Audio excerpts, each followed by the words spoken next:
जर तुम्ही फायनल इयरला जाणार असाल आणि कुठल्याही फील्डचे असाल, BSc, BCA, BE, BA, BCom, BBA, तर हा ऑडिओ तुमच्यासाठी आहे. लक्षात घ्या, तुम्हाला या वर्षीला जर फायनल इयरला ॲडमिशन पाहिजे असेल, तर फायनल इयरला जाण्यासाठी काही कंडिशन असतात. म्हणजे फॉर एक्झाम्पल तुम्हाला फर्स्ट आणि सेकंड सेम क्लिअर पाहिजे. त्यानंतर थर्ड आणि फोर्थ सेम मिळून तुमचे 50% जास्त सब्जेक्ट हे क्लिअर पाहिजेत. ओके, अशा काही कंडिशन तुझ्यामध्ये दिलेल्या राहतात. आता ह्यामध्ये बऱ्याच लोकांचे फर्स्ट किंवा सेकंड सेमचे बॅक आहे. त्याच्यामुळे त्यांना यावर्षी फायनल इयरला ॲडमिशन मिळणार नाही. म्हणूनच मग जर कॅरी ऑन लागू झाला तर मग काय होतं, कॅरी ऑन लागू झाल्यामुळे तर ह्या कंडिशन सर्व शिथिल होतात. म्हणजे तुम्हाला कितीही तुमचे बॅक असेल फर्स्ट सेम सेकंड सेमचे, तरी थर्ड सेम फोर्थ सेमचे, तरी तुम्हाला फायनल इयरला ॲडमिशन मिळून जाते. ओके, म्हणजे जर यावर्षी कॅरी ऑन लागू झाला नाही तर ह्या कंडिशन जर तुम्ही फुलफिल केल्या नाही तर तुम्हाला ॲडमिशन मिळणार नाही. ओके, आणि त्याच कारणास्तव बरेचसे लोक अजूनही घरीच आहेत आणि कॅरी ऑन लागण्याची वाट पाहत आहे. पण लक्षात घ्या की आता कॅरी ऑन यावर्षी लागणार की नाही याकडे लक्ष द्या.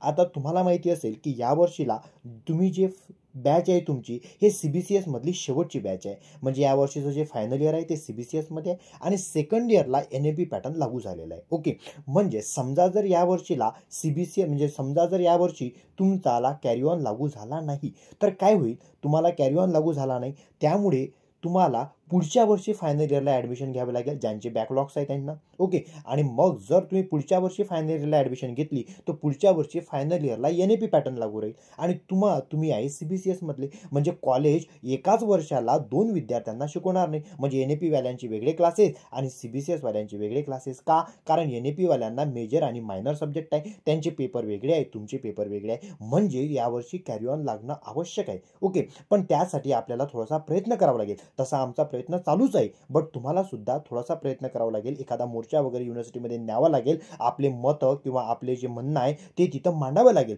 आणि म्हणून तुम्हाला जर असं वाटते का की यावर्षी कॅरी ऑन लागू झाला पाहिजे किंवा तुम्हाला आवश्यकता आहे का, जर असेल तर मला तुम्ही कमेंटमध्ये किंवा मेसेजमध्ये नक्कीच कळवा. ओके, म्हणजे त्यासाठी आपल्याला तसा प्रयत्न करावा लागेल. पण तुम्ही फायनल इयर मिस करू नका. म्हणजे सध्या तुम्ही फायनल इयरला आहात असं गृहीत धरा आणि कॉलेज वगैरे सुरू ठेवा. कॉलेज वगैरे बंद करू नका, कारण तुमचा कॅरी ऑनचा निर्णय होऊ शकते लेट येईल, पण तो निर्णय येईपर्यंत तुमचा एखाद महिना निघून जाईल आणि त्याच्यामुळे तुमचं फायनल इयरचं नुकसान होईल. म्हणून तुम्ही ते कॉलेज जसं आहे तसं कॉलेज तुम्ही फायनल इयरला जात राहा, कंटिन्यू करत राहा. ओके, कॅरी ऑनचा निर्णय कधी येऊ शकते. ओके, आणि त्यासाठी तसा आपला प्रयत्नही चालू आहे. पण त्यासाठी तुम्हाला सर्व लोकांना मला कमेंट करावं लागेल किंवा मला मेसेजने नक्कीच कळवा की तुम्हाला आवश्यकता आहे का. आणि आपलं चॅनल आहे यूट्यूबला DK सर अकॅडमी नावाचं, त्याला तुम्ही नक्कीच सबस्क्राईब करून ठेवा, कारण त्यावर आपण येणारे जे टाइम टेबल रिझल्ट याच्याबद्दल नेहमीच आपण वेळोवेळी अपडेट देत राहतो. आणि हा जो व्हिडिओ आहे हा जास्तीत जास्त तुमच्या फायनल इयरच्या मित्रमैत्रिणींना शेअर करा, म्हणजे तेवढाच आपल्याला चांगला सपोर्ट मिळेल.